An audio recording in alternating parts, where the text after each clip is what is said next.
Intrusive thoughts are real because I only person I could share this with was my husband. I share a lot on social media, but I didn't want people to think I was crazy. I would tell myself like, what if I get hurt before the marathon? What if I get sick on that day? What if something happens to me while I'm running and I can't complete the run?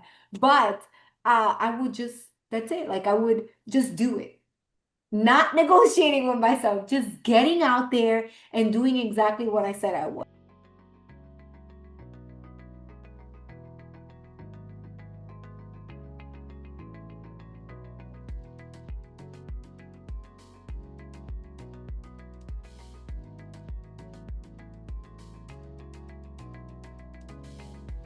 Hi, everyone, and welcome back to another episode of The Product of a Strong Woman. I am beyond excited and grateful because I have Izaneiryd with me, Izaneiryd Simmons, and I am so grateful to have her in this space because we actually ran the New York City Half together. And just to share a little bit about her, I met her, and how I met her is through Instagram.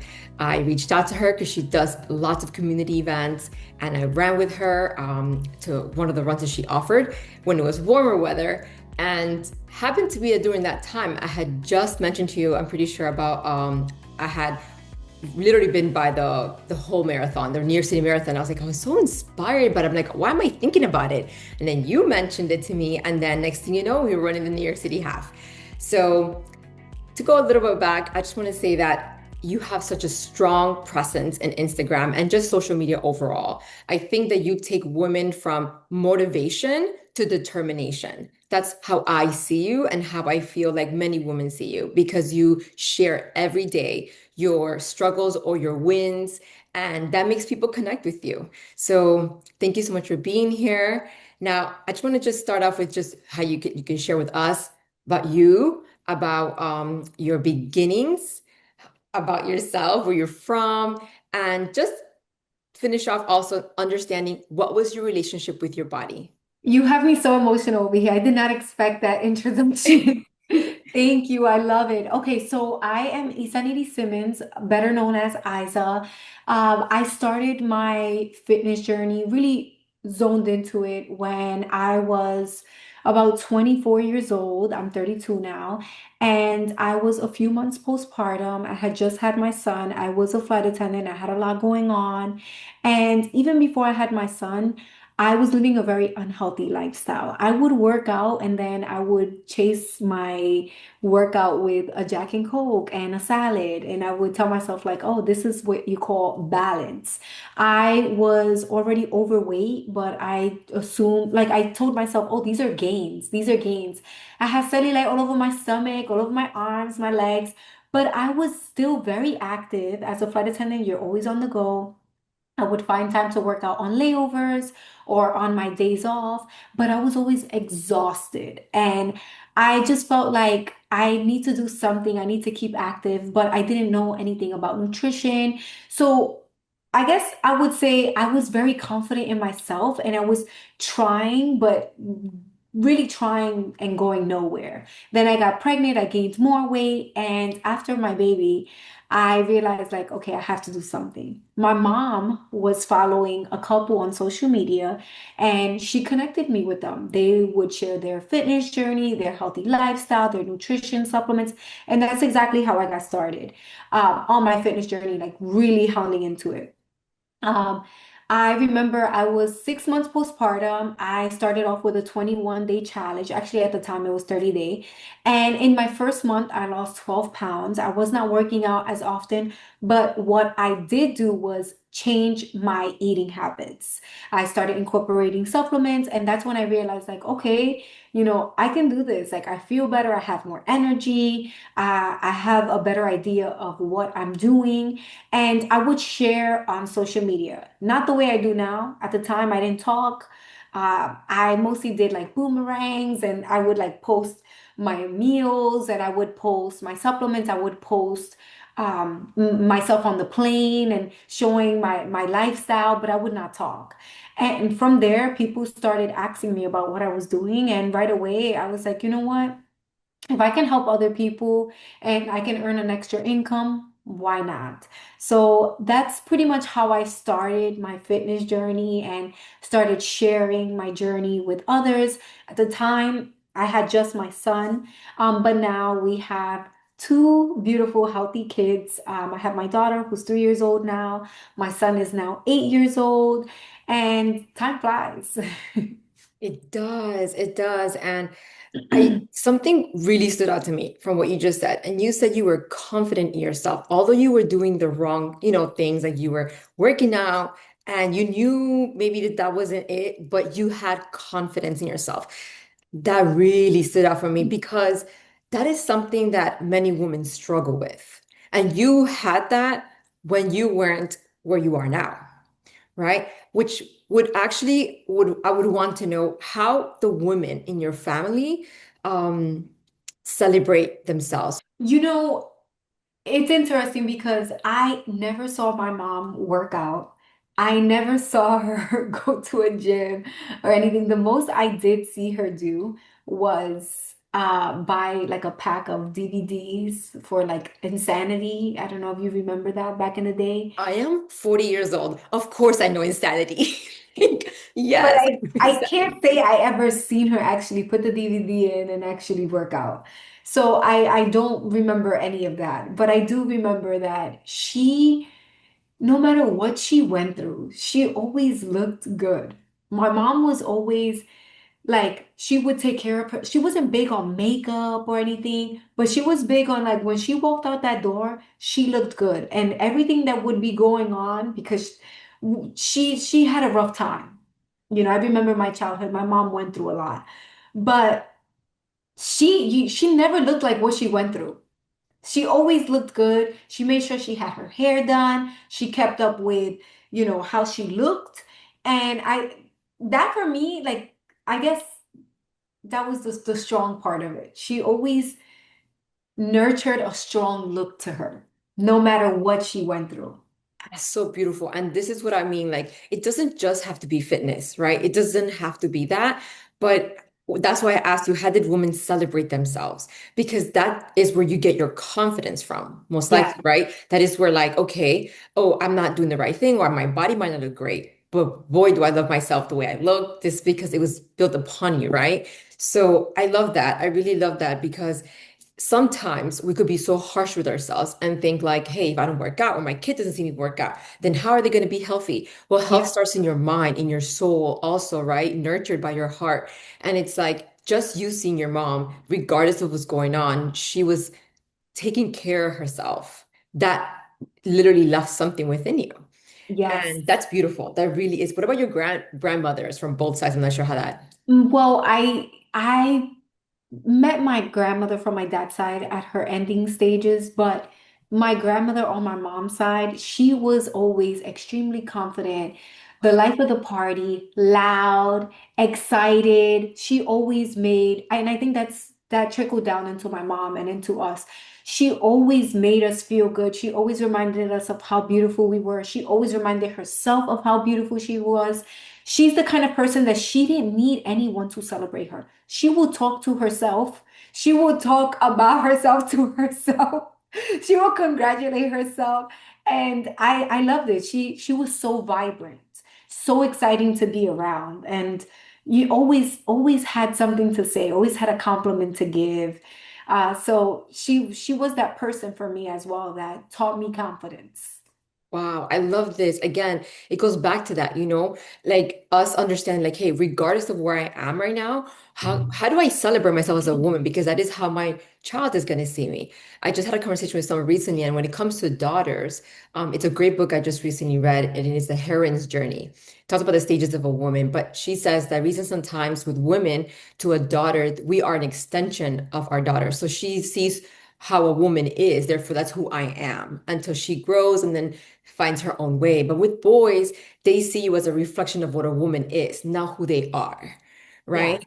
So those moments of her speaking and just celebrating herself, like I love this, and I whoever is listening to this, you don't have to be in perfect shape, but just your conversation to yourself or how you connect with the woman within you, that creates confidence. So I really love that. Now, So now going on to like once you decide, okay, I'm going to start this journey and you had structure, seems like structure really helped you, like guidance really helped you. How would you say now during this time, right before the switch, what were things that, or do you remember if there was any moments that you saw that challenges, right? Like that maybe before you would have been like, oh, I can't do this because, I can't work out. I have to do this with my baby. But now it was like you saw the challenge, but now you acted differently. You took a different route. I would say not allowing myself to negotiate. Love that. Okay. A lot of times we are negotiating with ourselves what we need to do, what's meant for us. That one thing that we keep avoiding, but it's because we keep negotiating with ourselves, which means that we're bending our standards. You got to create a standard for yourself and don't negotiate. Just do it. Good, good. Okay. So how did you feel the moment you said, I'm gonna do this marathon? And we're gonna go now. You've really, you've been working out, you've been in the health journey. So this is something now that you're adding on to running. How did it feel when you submitted it and you got the okay? Basically, when you got the okay, Oh because my that's God, when it got real. I was so nervous. I was in the gym and I got the notification of my bank saying $165 were taken out by NYRR. And I was like, oh, I got it. And this was my second time applying for it. Last year I didn't get it. And to be honest, when I didn't get it last year, I was fine. I was like, oh, better luck next Wow, time. that's new. I did not know. Wow, that's Yes. great. So this year when I got it, I was like, oh my God, what did I do? Like my stomach was hurting. I was like, how am I going to run 13.1 miles? I mean, the most I would run, even when we invited you to the run clubs, would be 2 to 3 miles. And it was just something that we would do for fun. It wasn't like I'm committed to this and I have to do this no matter what. Yeah. So when I realized that I actually got accepted, I was in shock. And I was like, I have no other choice now but to do what I said I was going to do. What was your reason to apply last year? Oh, someone reached because I worked out in a gym all the time, a different gym that I do now, and I would run. I would run for fun at the on the treadmill, and there was this group of girls. They would see me all the time running, and they would tell me like, "Oh, we should do a run together," like that, like, "Oh yeah," haha. And then one day, one of the girls she reached out to me on Instagram, and she was like, "Hey." We should do this half marathon. And I was like, yeah, I'm down, but just to be down. Because a lot Got of you. times, we'll do things because someone else is doing it, even if we really don't have like the biggest interest in it, but we'll do it because we want to be part of Of something more. course, yeah. And it's something So that's aligned with your what you're doing. right. So I said, yeah, send me the link. I'll do it now. I did it and I never got the email. And And how I about this year? What was the oh, reason this year that made you let me do it again? well, I was so excited with the run club that we had all summer. We had so many people showing up. We started a movement. It was something powerful. It was bigger than what we thought it would be or become. And I guess just the momentum, it started getting colder. Obviously, we were no longer running because of the cold, and it was with children. And so it was a lot going on. So we stopped the runs, and then I got an email saying you can apply this year again and let's see if you get it, and I was like, why not? What do I have to lose? And I was just excited, like, let me apply. I applied, my husband applied. I sent the link around to a few people, like, hey, the half marathon, why don't you apply? And so the race, you got in, your husband gets in, and this is just amazing. First of all, let me just stop. Let's say that a couple running it together because Yeah. you don't get that a lot. How did that make you feel when he like did this with you?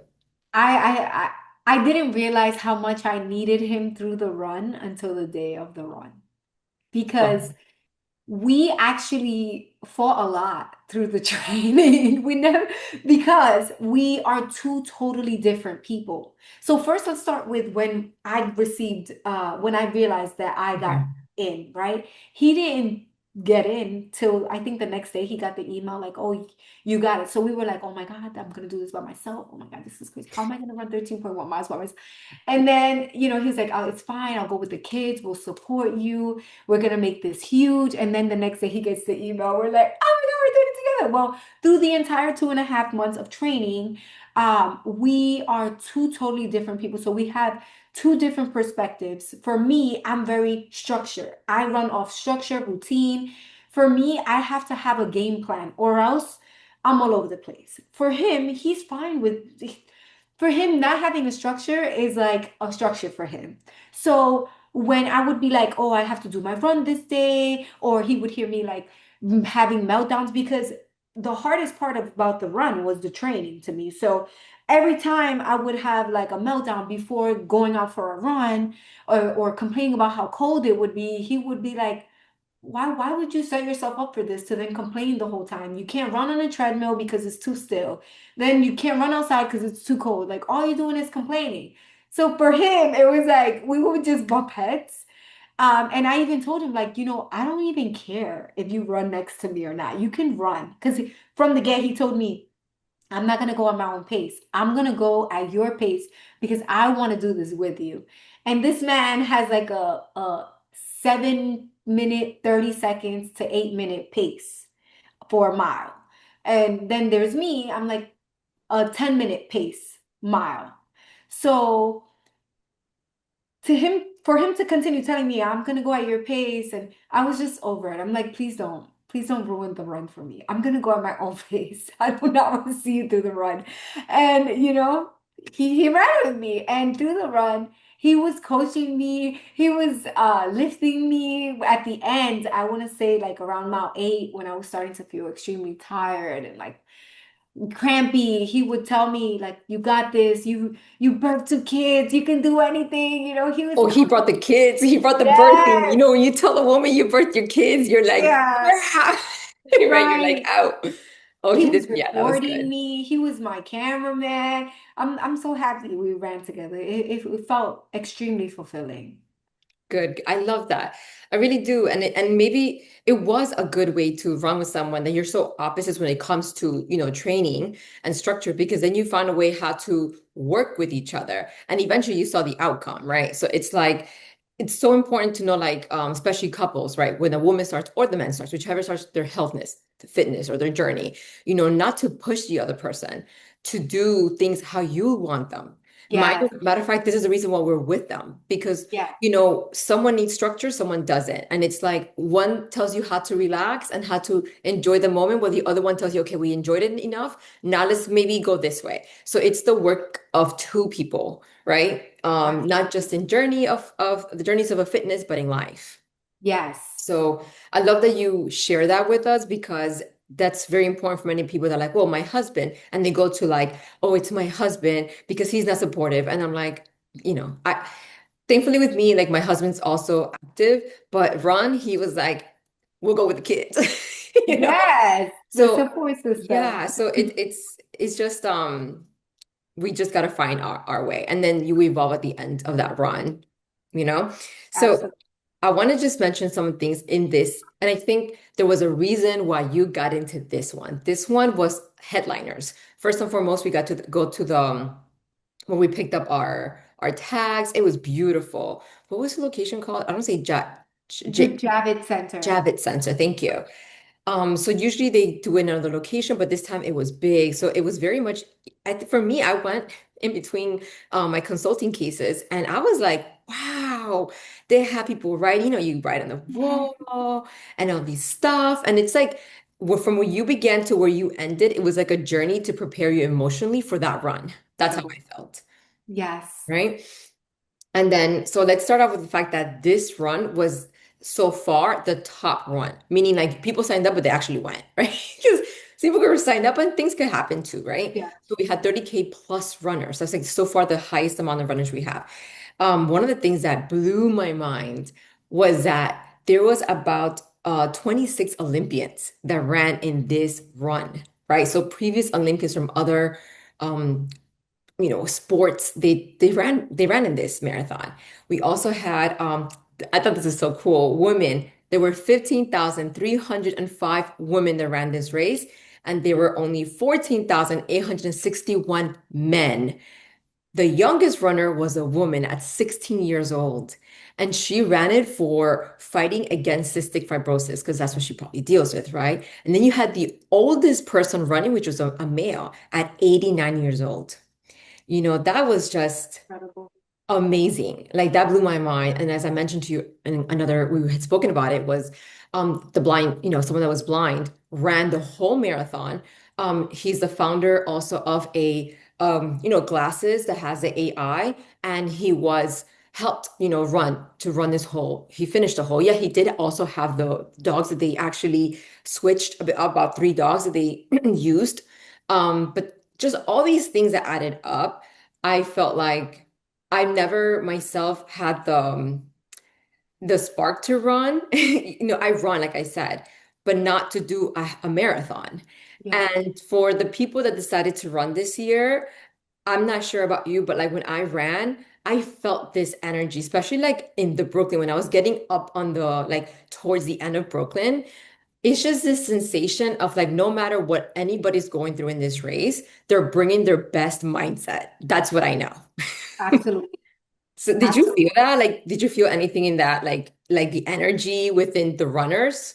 I did. And I think the most beautiful part for me was the entire FDR. It felt the longest, but it felt the lightest. It just felt so good. And it felt I mean the best scenic route, just seeing everyone. And it had the least crowds, of course, right? It's the highway, the FDR, but it was incredible. I loved it.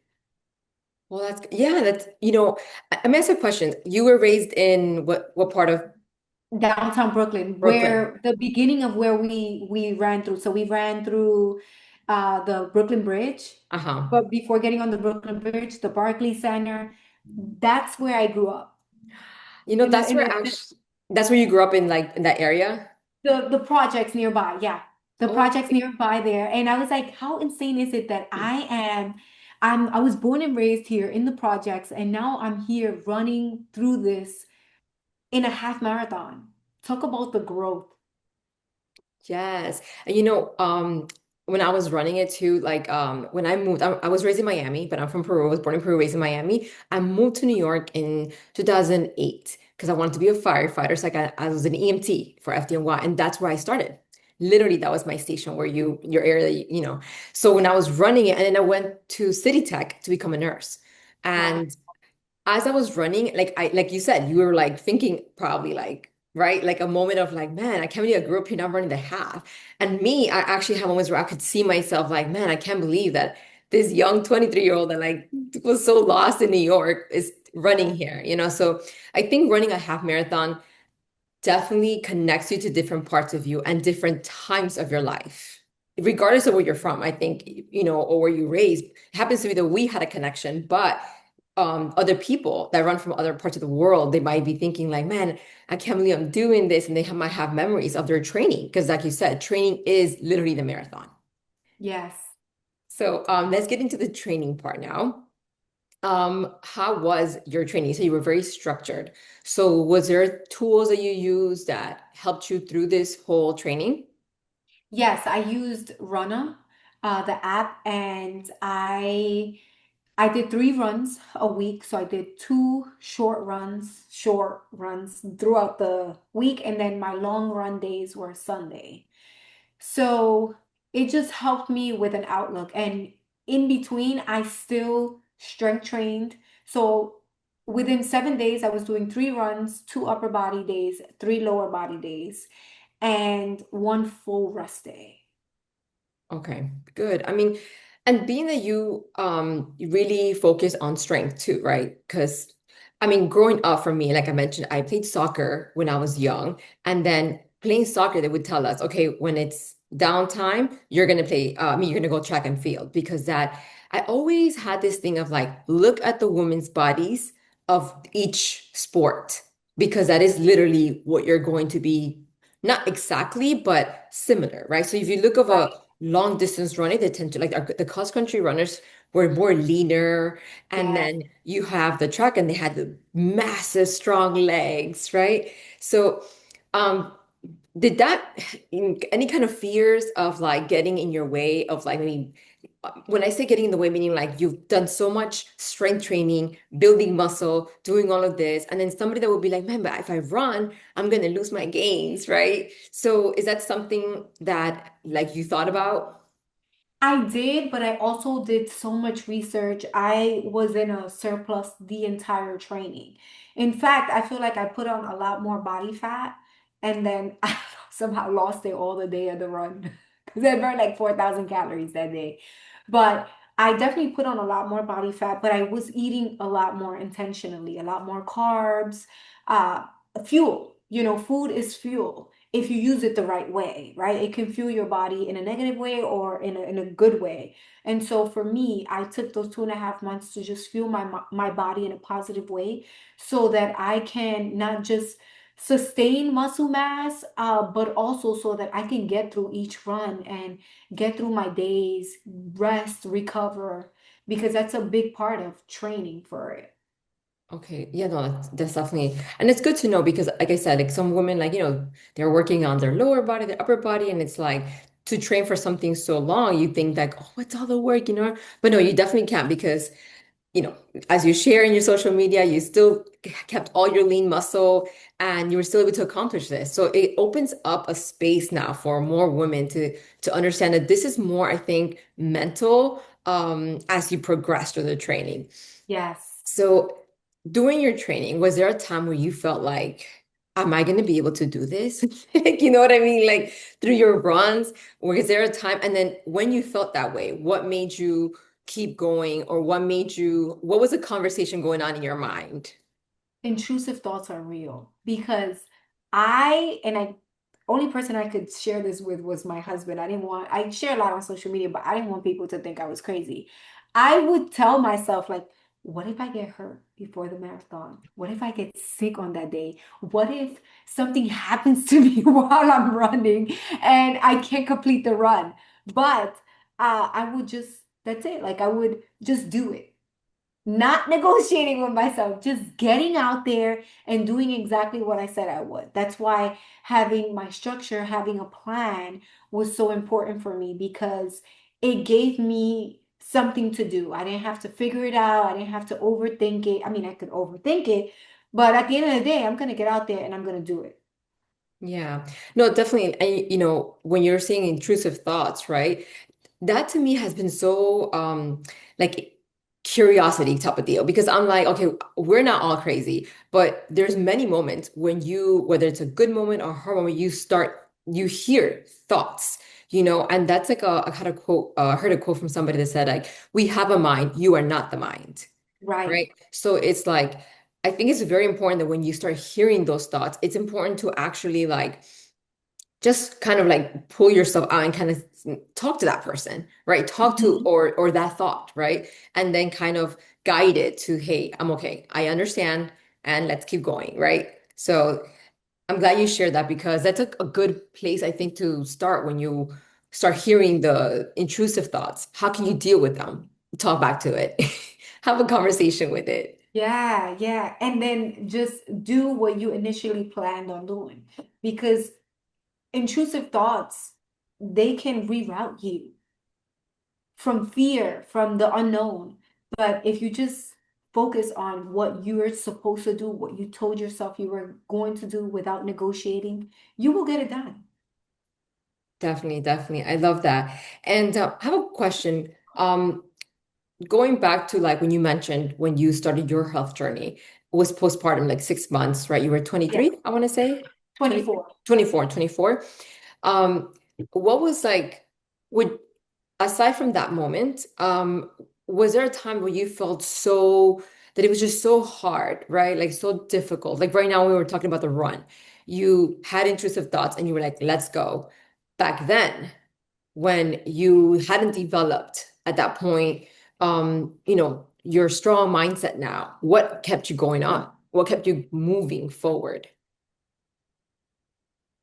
I would say just proving to myself that I can overcome whatever comes my way. But also having grace with myself for whatever is happening in life. Sometimes we are, as women, we are focusing on just being strong and just taking down whatever and just like, I have to get it done no matter what.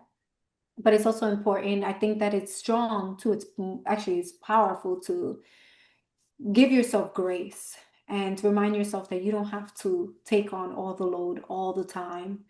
And maybe you can't give your 100 to everything at the same time, and it's okay. Maybe something is going to require 100% of you at the time, while something else will require 50% at that time, and vice versa. So just reminding myself that I can take on whatever is going on, whatever I know that I have to do, but also reminding myself that if I need to take time off and rest for my sanity, for my mental health, then that's important too. That makes me just as strong and powerful.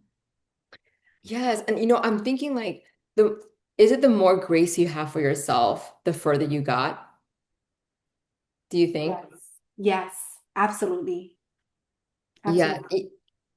I was thinking like also like when you first starting your journey, and not just you, I'm talking about like general, right? Um, I noticed that sometimes you feel like you're going back.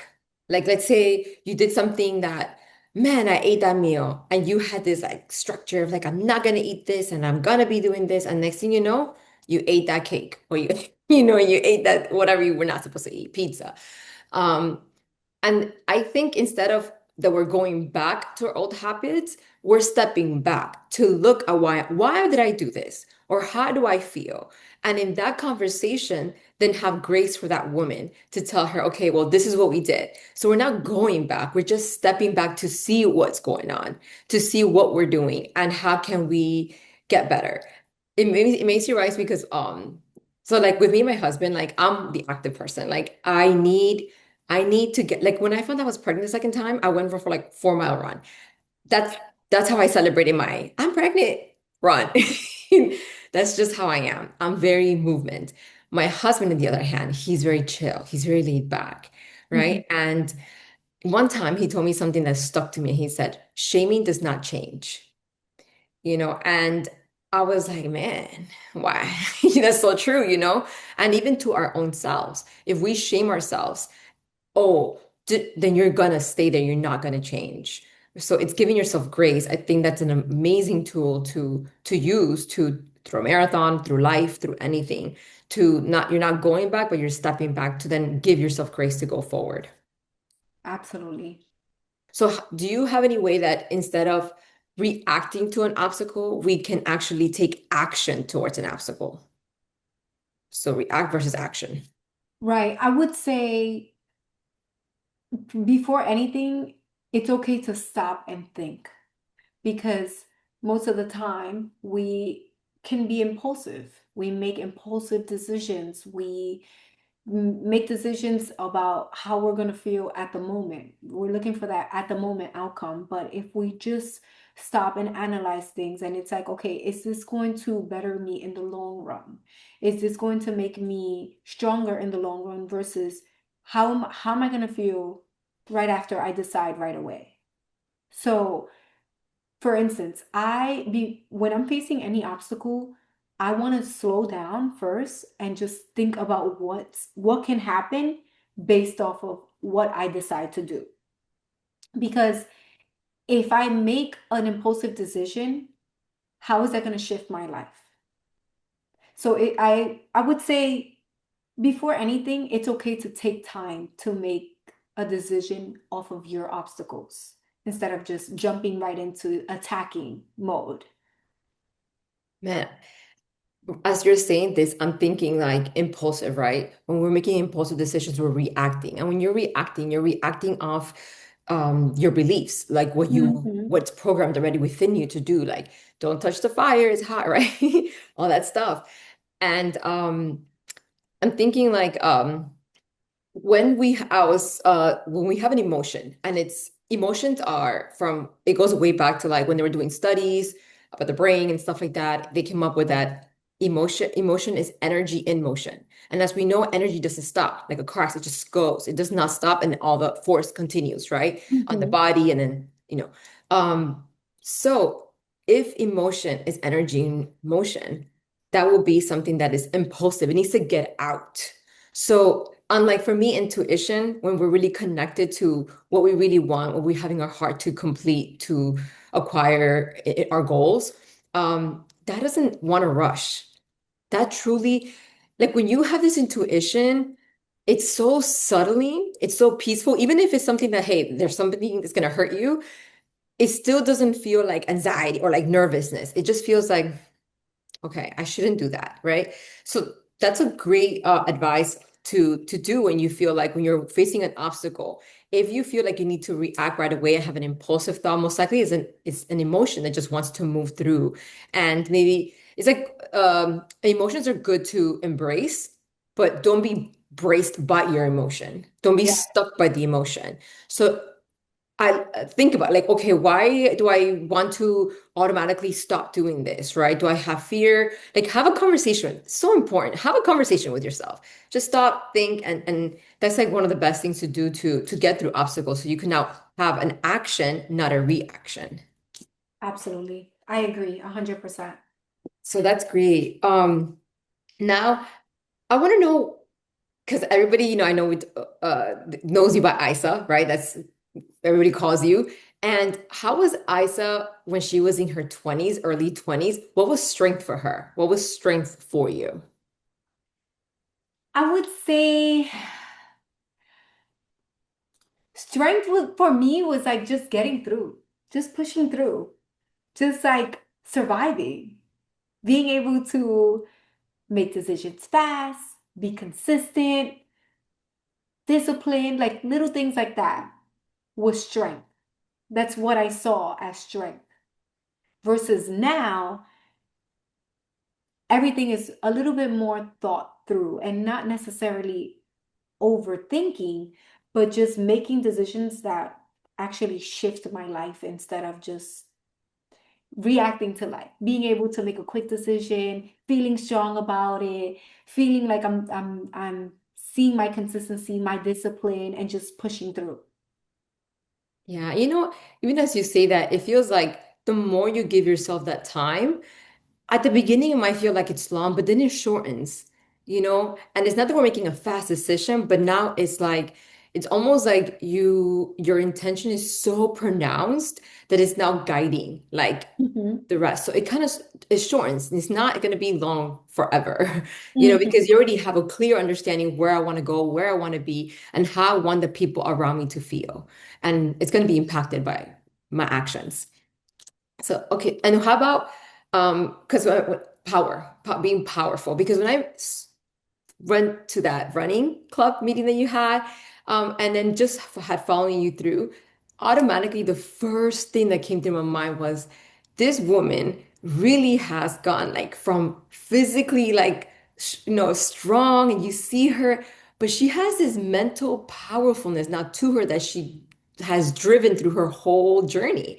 And that's why I mentioned in the beginning, like motivation to me has a motive to get you to move, and that's it. It's like that's its motive for motivation. But once that's gone, that's it. And I think with you sharing every day or constantly, you're right, your daily life, you've turned it into determination. So people, women, men can see like, hey, after the motivation is gone, right? It's not going to be all easy, but how can we do this? And it feels like it is community. It doesn't feel it is, right? Community. So powerful for me, like it's just it has a difference for everybody, but for me, it really means not controlling people, not overpowering people, but honestly being rooted in love. So then now you have the power to influence, but influence from love. Like people want to do things because you have that, you're showing who you truly are through your Yeah. good, through your bad, through everything. And that to me is being powerful. So I want to know what if being powerful has changed from you from being young to now, being a mother and having gone through your journey. I think being powerful is at this point is choosing what I want to carry, like what I want to bring strength towards, it's making a decision, it's leading, it's feeling like I am in control and also being okay with not carrying everything at the same time. It's feeling like I don't have to react to life impulsively and just, having grace with myself, leading in the right direction, having an influence. And, we had this conversation before about how powerful can sound to some people as managing, like when you have some type of control over people. But I don't see that at all. I see it as having an influence, being able to lead in the right direction, having a voice, and actually being able to make decisions that will affect you positively in the long run. Not feeling like, you know, you either have it's either going to happen right now or never. Trusting the process. That's being powerful. I love that because I think as women, depending on all of our backgrounds, or we all come from different backgrounds, but at the end of the day, we're all women, you Mhm. know? And I think sometimes the word can seem so from our different experiences of what power might have been through different ways, depending on how you were raised, right? Or what you experienced. And to then, whether it was in a negative manner or, it was a good, but making it your own, right? Powerful. What does that mean for Mhm. me? I mean, even the name, like at the beginning, I think of, I don't know why. I see pow, like pow, it's so powerful. Like it's like, or Yes, the, I hear you know, it. like you see it pow right away. And it's like, because it's strong, right? And to me, like strength is more like you're doing something, you have the strength to hold on and to keep going. But powerful is no longer doing. It's being. It's knowing who you are, where you're going. And there it feels powerful because it's more like it's just like I mentioned, it's rooted from love. So it just Yes. feels, and as we know, for me at least, it's love is just the biggest, like everything, right? I mean, even to our children, I think when you have kids, or even if you don't have kids, if you created a business or something, you get to experience that power of love that you've nurtured, that you've grown, right? So now to do that Mhm. for yourself is amazing. And then that's how having that connection with being powerful, not being scared of it, not being like, oh, I don't want to be this. Maybe having a conversation. Why am I scared of being of the word, right? It will open up actually areas that maybe need to be looked at and talk more about. Um, so now moving on in regards to this race, this was just what was the time in that race? You said 8 miles was when you were starting to feel, right? What did you think now about the support system around us? Oh, it was. Because to me, I was gonna say like I was running and I saw this, because I worked in FDNY for a couple of years, like 5 years, and the lady, one of them was sleeping, and I was just like seeing myself, like, man, the last time I was in the Brooklyn Bridge was in a car accident, and it was not a good one. And I was thinking with all the women, kids, children, men, everybody with their signs. And it gave me a whole different perspective of that. Because before, when I used to work events, I used to be like, man, why are these people here like early? It's cold. And now that you're the one running it, it made me realize these people are so happy. They're the ones that truly, no matter what is happening, they make it work. Tell me what you thought or what you felt running that. And I was so entertained. I was so entertained through the runs. I was reading all the signs. They had snacks. My husband was stopping and eating baklava, Krispy Kreme. I saw a woman holding a fireball shot. Almost took it, but I was like, I might throw up if I take that I while didn't see running. any of that. Where was that? Yes, the fireball shot was at the last miles, like in Central Park. The baklava was in the beginning of the run, so right before we got on the Brooklyn Bridge. The Krispy Kreme was in Central Park. No, sorry, in Times Square. So it was so supportive. It was so loving. It was so genuine. The fact that people, I mean, even a lot of people there were there for their loved ones, of course. but there were people there who were just excited to be there and just happy for you. All these signs, all the love. I felt it. I felt it. And it's so important to have community. And that's what the New York Roadrunners has, like a huge community. Like all those strangers, we felt part of it. We just felt like we belonged. I was running and I felt so good. Yes, I was thinking that too. I was like, man, I had a whole different perspective of now people that when they do, they do events and then you have all these people doing that. And then what you're teaching your children, because I saw lots of children.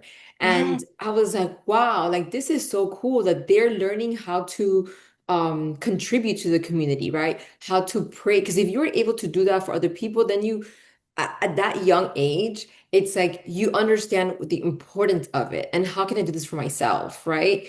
yes. So that was really cool. I thought that part of the run was like amazing.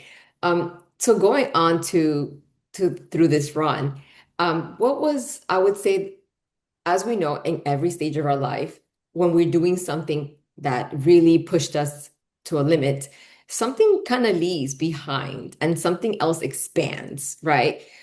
Is there any part of you that you feel like kind of like dissolved after this race? Well, definitely I didn't I don't know how to explain it, but I guess I just didn't know if I really had the 13.1 miles in me.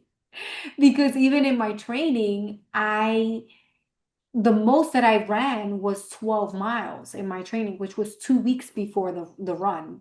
That was when I had 12 miles to run. And so that's it. Like once I ran those 13 miles,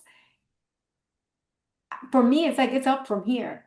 I can do this, I can do more. Like it was not that bad. That the unknown, like fearing the unknown. And I can say, I'm gonna let go of that. I'm gonna dissolve it. But sometimes we can't control those things. I mean, we can, but they show up, Yeah. disguised in different ways. So I would say the idea of like you can't run this amount or you can't do this, you can. You just have to put the work in behind it, that practice, that and really overcome the challenge, which is the practice, the running, the trainings. Yeah, and let's just say also that, I mean, I don't know if anybody's ever run a marathon, was my first big one like that. And they had the people with the flags with the time. So they're like your pacers, right? Like pacers. Yes. I was like, what? Like, I didn't know about any of this stuff. So, and I personally gonna do more. Have like I mentioned, do one this month. But like, I really want to learn more about this because I was like, that was really cool for people that especially don't do a lot of data collection. So, Yeah. like, me personally, like for the run, I did not use. I tried using the Runner app. I didn't have no like watch. I had my phone. I actually used the Runner app for the second time in that race. Wow. So it was my first, I was like, oh, and I just started. So and you know how they send you your stats afterwards. Yes. And for me, it did take me like 2 hours and like 20 something or 30 minutes to finish the race. But I remember I got hit at mile 9 for some reason. I got hit in mile 9, but then the reason why I got hit in mile 9 is because I saw a time with one of the paces and I was like, that's not me. That no way. And my fastest a mile was like in the 9 minutes, 9:40. And I realized that because I have run like trying to see what my time is like during that one last run that I did, I kind of put it in my mind that that was my time.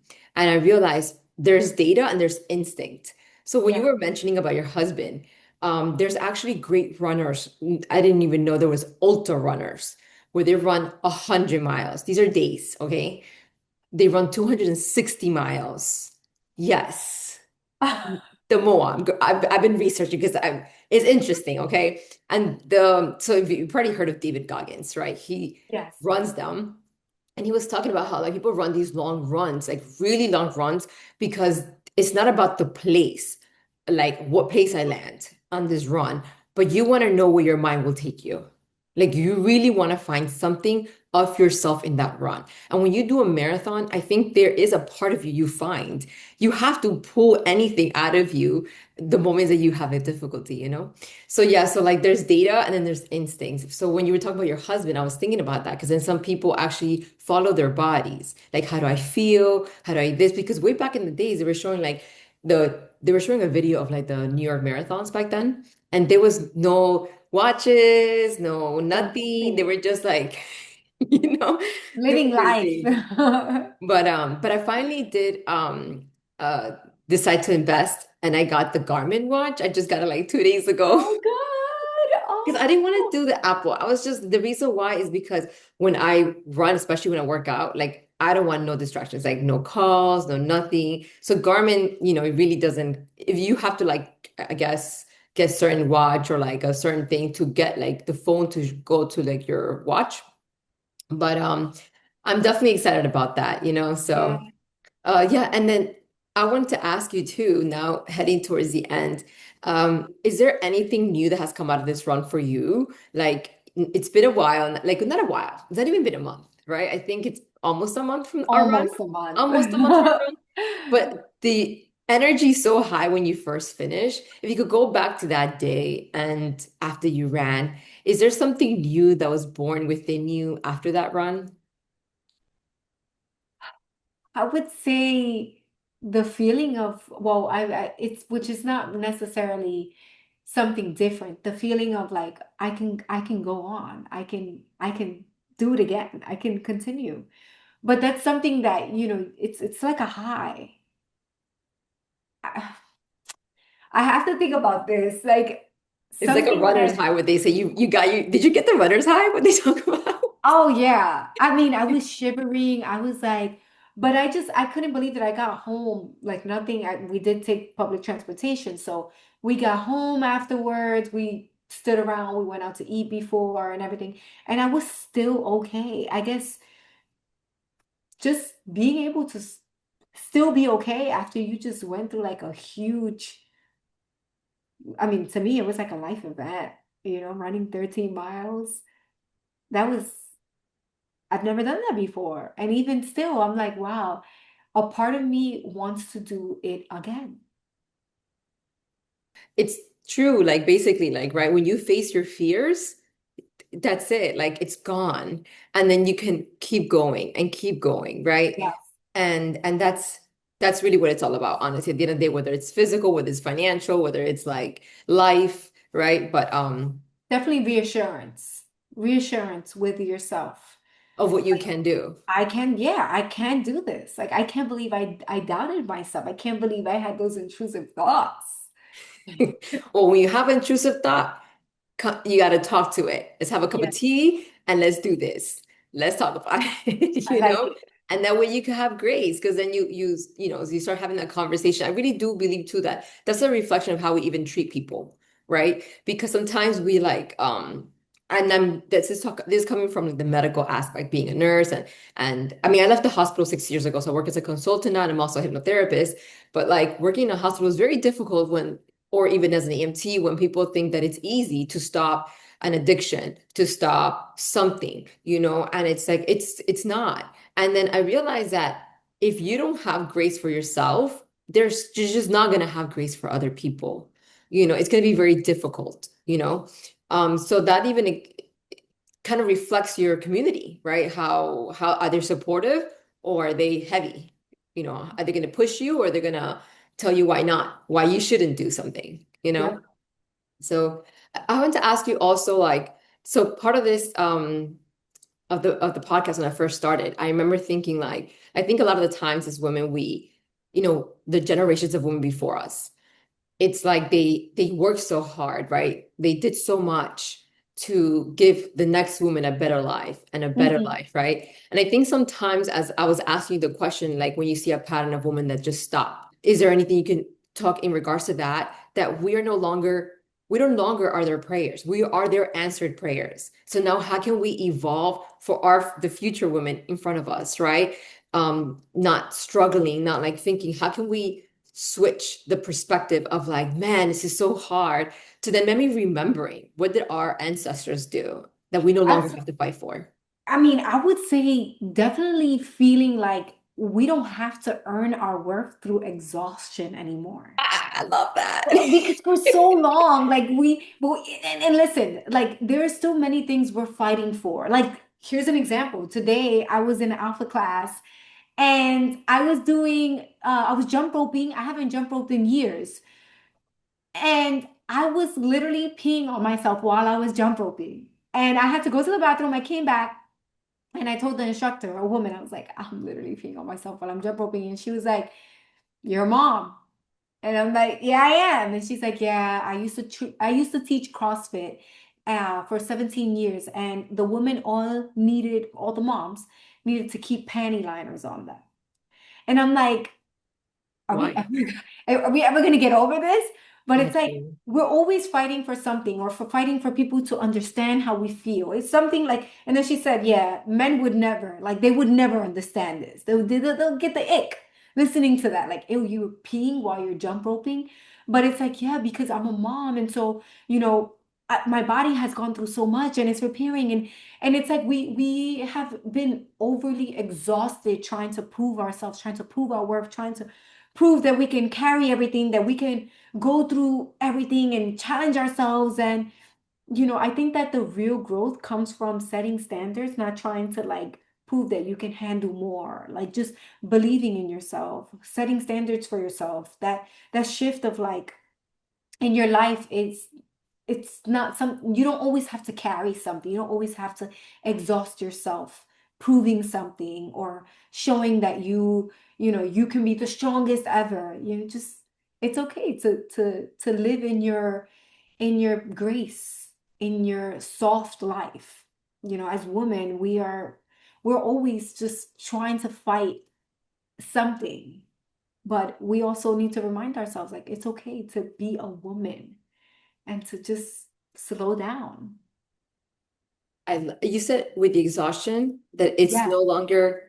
Yeah, like feeling like we have to do everything to a point of exhaustion. That's how it feels like proving your worth through exhaustion. I That's don't a think that we need to perfect. prove ourselves. Yes, yes. I love that because as I was telling you, like what really resonated within me when this whole podcast idea, and I was like, what am I doing? You know, but it's no longer having to prove yourself. But if you are constantly fighting to the point of exhaustion, then you cannot see how you could improve because you're exhausted trying to prove. So Yes. instead of proving, improve. And I think that's how we can honor the women in our in our families, right, and beyond our families, how we can improve, not from exhaustion but from having that energy and not comparing anymore, like when the teacher said, man, this to me, like that's like gender, like male and female, but then Yes. we all have then our, what we would call like femininity and masculinity, right? Yes. And that is not the gender.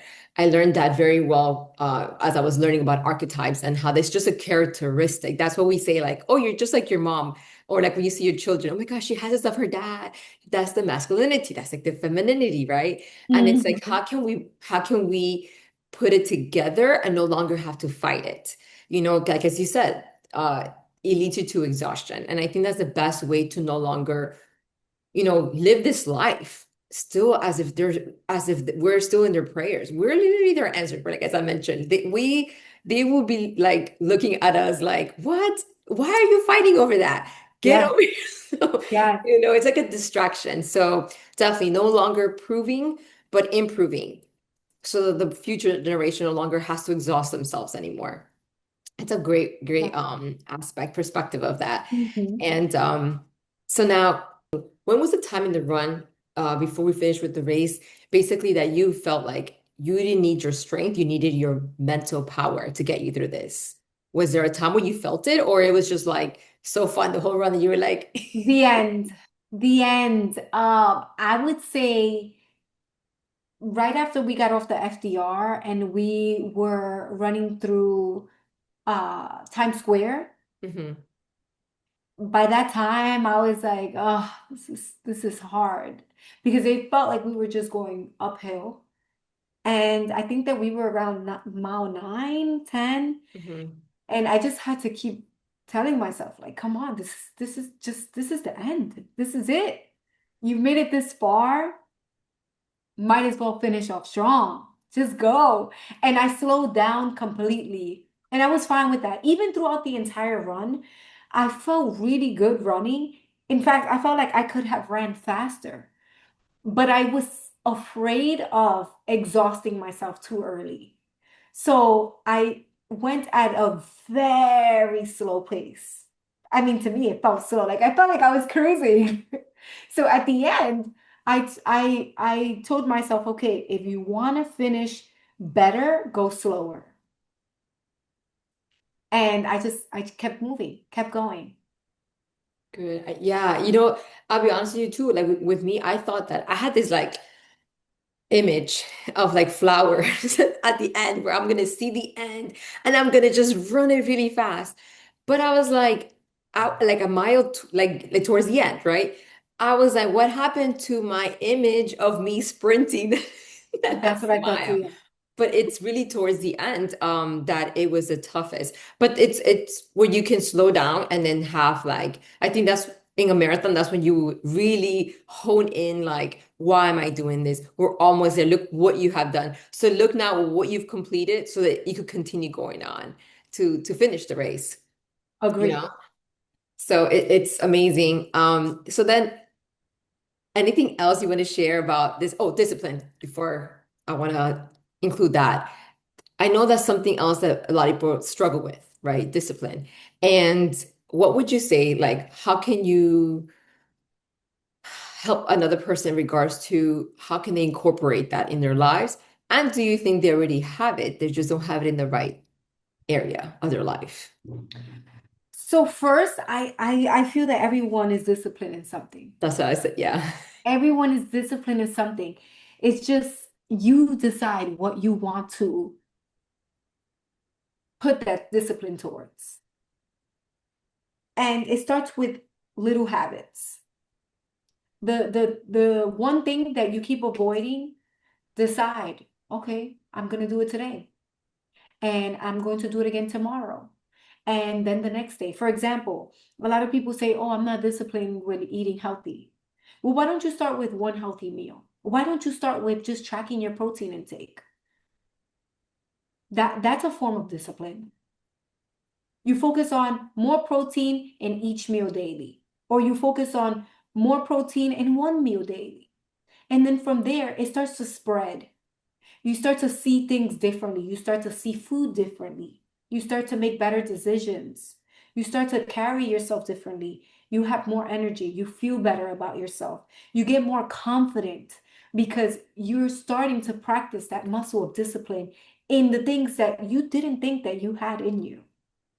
So it really just comes down to what you're deciding to put your discipline towards. And in order to start being more disciplined in certain things, you have to start small. A lot of people, it's either go big or go home. No, how? You're new at this or you're just getting started into this. You have to give yourself grace. You have to expect to make mistakes and you have to expect to get back on board. That's really all it is. Yeah, I had mentioned to you in conversation that I had ran into this amazing woman, and she said, discipline is a form of devotion. And I already wake up really early. I'm a morning person. I'm the annoying person that's like, where are the birds? Yeah. I'm that kind of person. But it's like, so to me, when I heard that though, I thought for some reason, of people that like, let's say, different beliefs, they might go to church every Sunday, and that's like they have to go every Sunday, or they have to do this, or they have to take their kids, or they want their kids in bed. Like it's just like they have to do this every time, right? And it's like you have a devotion for this. And it's like in the mornings now when I work out, like I was telling you, I feel like I'm going to like an altar. Like I get ready and it's like my body, not to seem like, oh my God, but it's just like I feel like my body is just so precious. And how can I carry it? Because then when someone comes to you and asks you, is because then they feel that then you can share with them, right? And then that's what you can change and help and help. So how you can, Confident. yes, the confidence. So I love that you said that because it's starting with one thing. I personally I started with the same, company with the nutrition when I became a nurse because it was bad. But I started with just the breakfast shake, actually, just the breakfast shake. That's all I did. And because I worked night shift. And then after that, it was just like a trickle. And it was like, oh my God, this is so easy. Like, this is amazing. Absolutely. Yeah. It's literally all it takes. You start doing one thing, and then you start to realize, okay, if I just mastered this one thing. I didn't even realize it. I'm doing it without even thinking. Now let me move on to this. Let me see how I feel about this. And you start practicing it more and more. And of course, it comes with confidence too, because the more you do something, the more confident you get in it. It really just depends on what exactly is that you're doing. Is Yeah. it working towards you or against you? Exactly, because we're constantly all moving. It's we feel like people are stuck, but they're not. They're just Right. reinforcing their habits or they're redirecting their habits. So Yes. it's either way, but we're constantly moving. So to finish off, I just want to know in regards to as we talked about the women in our lives. I think to me it's so important the lineage within our the women in our family because that is how we continue to evolve, right? And continue whether you have daughters or other women around you. It doesn't just, sometimes I feel like we're coming into a generation where not all women want to have kids, right? So it's like just because you don't have children doesn't mean that you don't give birth to your projects, how you impact the world, right? Through your music, your art, your writing books, your anything you do.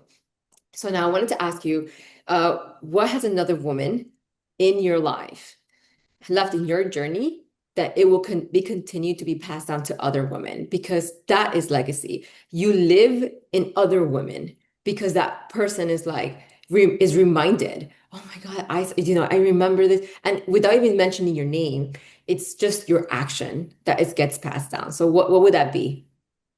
I would say that confidence is, I would say feeling confident. And you don't wait for confidence.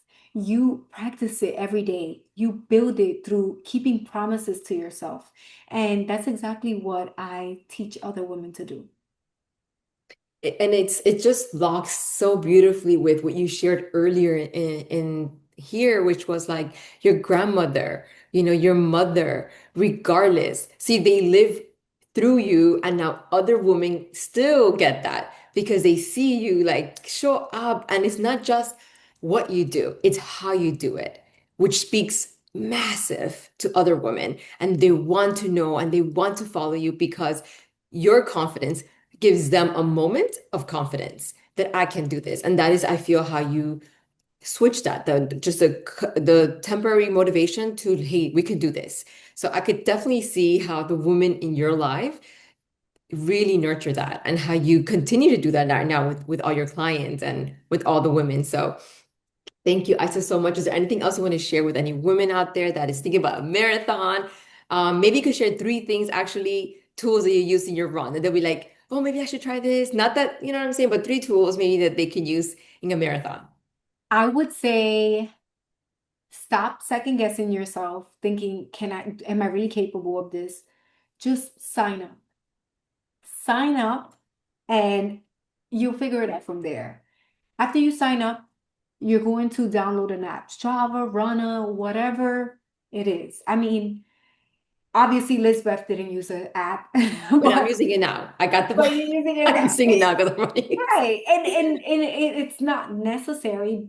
Some people they just follow their intuition. My husband is the same way, but for me, I needed a plan. So but download the app, let it create a plan for you, stay on track with it. You'll be able to track your runs there. I also use my ring to track my runs, to track my energy, to track my recovery, different things like that. A good pair of sneakers, of course. And depending on what time of the year is your run and you're training for, make sure you equip yourself for it. If you decide to train outside, which I feel is the best way to train, which is the most realistic way to train. So if your run is in the winter, make sure you're equipped for that. If your run is in the summer, make sure you're equipped for that as well. And you're getting some practice outdoor in that weather. Oh, cool. Thank you. Thank you so much for your time, for sharing all this amazing things. I definitely will take with me the grace part for sure. I mean, I know about it, but another thing is to actually like see it now, like talk to someone and be like, wow, that's really important to continue to nurture. And I think grace will also go as higher as you no longer exhaust yourself, right? No longer try to prove other people. That will really also elevate your grace for yourself. So and then Absolutely. how can people reach you if they want help in their health journey? MeetTheSimmonsCoaching.com. Okay, so we will put the links below and she will guide you through basics and to your health journey. She's amazing and you definitely follow her at same thing, right? At Meet the Simmons in Meet the Instagram. Simmons. Yes. Meet the Yes, Simmons. Meet the Simmons. So definitely follow her if you really want to understand how to walk through your own journey. And she will show you not just her good days, but every day and being a mother and how we could incorporate that in our daily lives. So thank you so much, everyone. Thank you for your time. And thank you also, Isa, for everything today. Yes. Thank you. Bye bye, everybody.